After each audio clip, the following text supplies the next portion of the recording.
Para todo público. Programa de producción nacional.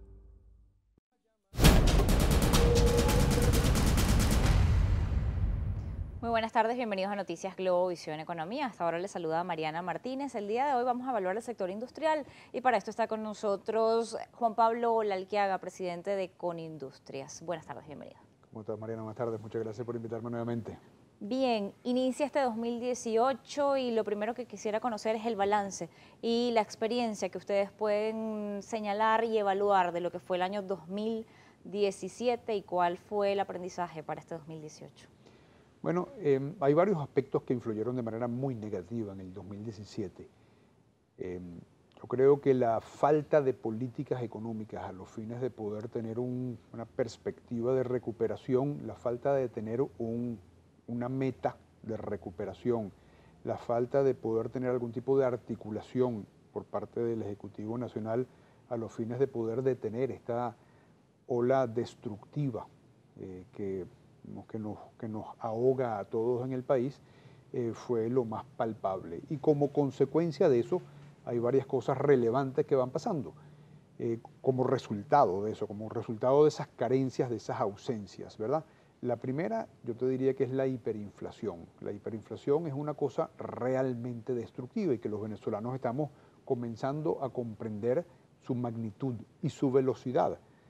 La magnitud es una magnitud enorme en la cual los precios van deslizándose de una manera muy vertiginosa y además a una muy alta velocidad y que nos va inhibiendo de la posibilidad de poder adquirir productos de una forma muy dramática. Entonces el empobrecimiento que se genera es muy rápido y muy agudo.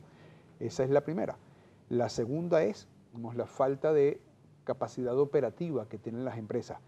Si bien ese empobrecimiento se traduce en que no hay adquisición para productos de muchas de las empresas, y las empresas van perdiendo rápidamente su razón de ser porque no tienen a quién venderle, si bien eso es cierto, hay otras empresas que no pueden suministrar porque no tienen ni materia prima, o no tienen electricidad, o no tienen personal, o no tienen repuestos para reparar sus máquinas, entonces se van quedando, pese a que tengan mercado, se van quedando inoperativas, ¿no? Si a eso tú le sumas esta cacería de brujas en lo que se ha convertido el Sundé, que va persiguiendo comercios a los fines de bajar de una manera muy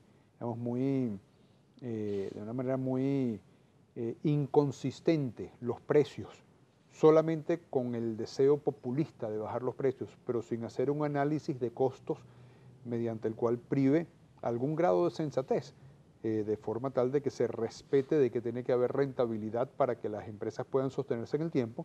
Si eso no va privando y lo que vas teniendo tú es una especie como de cacería de brujas populista, pues te das cuenta entonces que los comercios van cerrando y la industria, pues por supuesto que requiere de todo ese entramado comercial como para poder vender sus productos.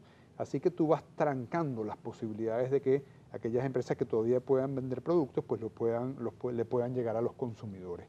De manera tal, Mariana, que estamos en una ola destructiva muy fuerte y que ante lo cual el Ejecutivo Nacional lo único que hace es tratar de transferir responsabilidades a otros a través de esta creación de una percepción de que hay una cosa que ellos llaman guerra económica, que no es otra cosa que la manifestación de la destrucción por parte de una gente que ha tomado todas las medidas económicas equivocadas y que lo que estamos viendo los venezolanos es el resultado final, pues, ¿no?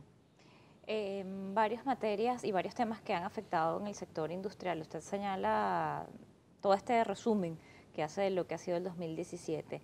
Sin embargo, casos como lo que tiene que ver con el tema del tipo de cambio, el control cambiario en el país y el control de precios. Durante 2017 el Ejecutivo Nacional en materia de control de precios trató de sentar a los sectores en mesas de trabajo para algo llamado precios acordados.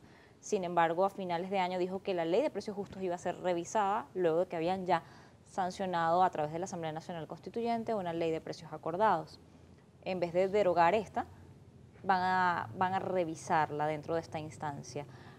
Mantener estos controles de precio con un mercado cambiario que por lo menos desde el punto de vista oficial prácticamente desapareció, cómo afecta a un sector que depende de divisas, para obtener materias primas y para producir en el país.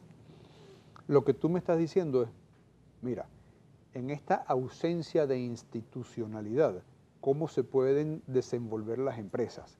Porque la Asamblea Nacional Constituyente, que primero es ilegítima, segundo, no es reconocida por una gran mayoría de los venezolanos, y tercero, en cualquier caso, está llamada a reformar la Constitución, no a sustituir a la Asamblea Nacional legítima y que todavía existe. Ella va pasando unas leyes que al final uno no sabe que si acaso las leyes son o no legítimas. No obstante, como estamos en un momento en el cual lo que impera no es la legalidad sino la fuerza, pues las instituciones del Estado se valen de esos dictámenes que esa Asamblea Nacional Constituyente va haciendo como para tratar de impulsar unas acciones que además son erráticas, porque si acaso habíamos acordado que teníamos unos precios, valga la redundancia, acordados, ¿cómo es que entonces esos precios acordados pues se sustentan no sobre los reglamentos de la anterior SUNDE ni sobre los reglamentos de la nueva, sino sobre unos convenios que no están documentados y que si fuesen documentados pues no son formalizados? Y luego de eso pues se hace borrón y cuenta nuevamente de eso y se regresa a instrumentar otras cosas que tampoco están acordadas. Entonces, en la ausencia de formalidades, en la ausencia de institucionalidad y en la ausencia de Estado de Derecho, pues las posibilidades de subsistir se van haciendo cada vez más precarias. Y eso va asignando el que muchas empresas pues también vayan cerrando sus puertas, porque dicen, bueno, ¿cómo hago yo para subsistir si acaso pues no tengo reglas de juego sobre las cuales sostenerme? Yo tal vez podría subsistir sobre la base de que mis inversionistas, mis accionistas, inyectaran de capital fresco a la empresa en la percepción de que va a haber una recuperación de la economía, pero en esta ausencia pues cualquier cosa es posible, entonces es mejor ir cerrando. El control de cambios al cual tú me referías, bueno, yo te preguntaría, ¿cuál es el control de cambios? Porque verdaderamente no existe un mecanismo en Venezuela. Control de cambios existió cuando existía CADIVI, pues entonces habían unas reglas que no fueron respetadas, pero unas reglas mediante las cuales se solicitaba una autorización para importar, importabas y una vez importado, pues te transaban o te cambiaban los bolívares por dólares para pagarle a un proveedor. Al final nos quedamos con una deuda de 12.000 millones de dólares que nos ha impactado de manera enorme en cuanto al prestigio que solía tener Venezuela en la comunidad internacional como para poder tener crédito y poder despachar mercancías a Venezuela.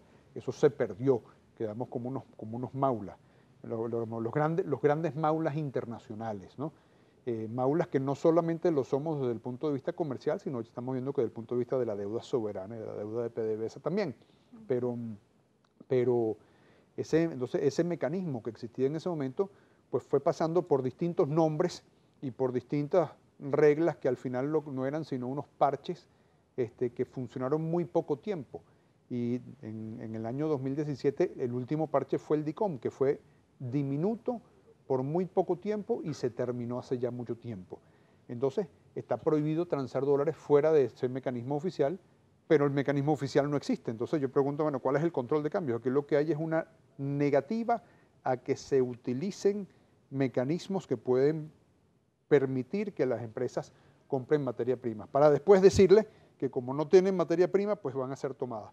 Así que lo que tenemos es una destrucción impulsada por el gobierno nacional a la economía. Bien, usted señala las deudas con las que quedaron a nivel internacional y me gustaría además conocer cuántas empresas y cuántas industrias hoy quedan activas en el país de las que existían. Me lo responde al regreso de la pausa. Ya volvemos.